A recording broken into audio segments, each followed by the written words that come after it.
Hello everyone, and welcome to the first episode of Winter Interludes for 2021. We know the holiday season was different for a lot of you, but we hope it was as great as it could be. As you can imagine, we're back here doing curbside pickup appointments between Tuesdays and Saturdays. Our pickup hours are typically 12 to about 6, but Thursdays are 2 to 8 and Saturdays are 12 to 4. So lots of opportunity for you guys to book an appointment and have lots of materials to stay entertained. So now that all of the business is taken care of, Rose, do you want to tell us what you've been reading lately? Thank you, Jade, for the update. I've just finished reading a fascinating book, well, almost 600 pages of it. Barbara Amiel's memoir, Friends and Enemies. It's a really stream of consciousness writing and storytelling. She's ruthless in her description of their enemies and acquaintances, unflinching in her criticism, but at the same time equally frank and brutal about Conrad and their excessive lifestyle. Chairs that Napoleon sat upon in one of their 4 elaborate and exclusive homes in England, Manhattan, Toronto, and Palm Beach. She doesn't hold back on anything, either about themselves or their enemies. I think the sad part about the enemies is that they were moving in a circle of people that they thought were great friends, and the pathos here is that when push comes to shove and when things were going downhill for Conrad, they all pulled back and they were certainly not part of the social circle anymore. So that, I think, was sad. She goes through an incredible period of drug dependency and so on at the time that Conrad was facing all these difficulties. But whatever, she stood by him, and I think one of the things that stands out most for me in this book is his eternal optimism. Whatever you think about what side of the fence you're on as far as his crimes that he committed, the financial crimes, I think his eternal optimism, his brilliant writing, he's a historian of the first degree, and I think that's interesting.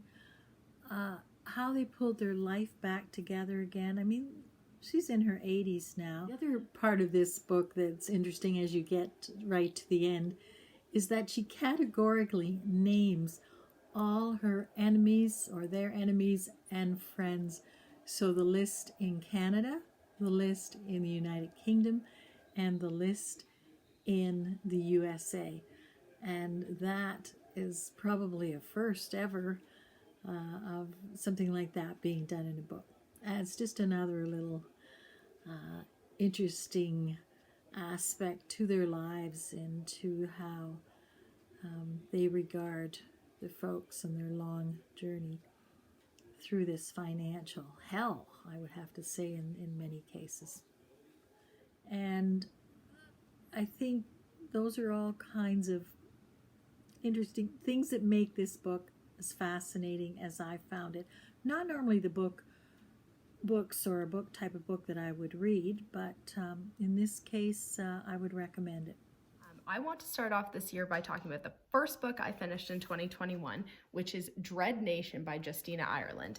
Now, I borrowed this through Libby, and I borrowed it as an audiobook, so I listened to it, and I would say the narration for it is great. So if you're interested in audiobooks or interested in trying audiobooks, I'd say this would be a good one to start.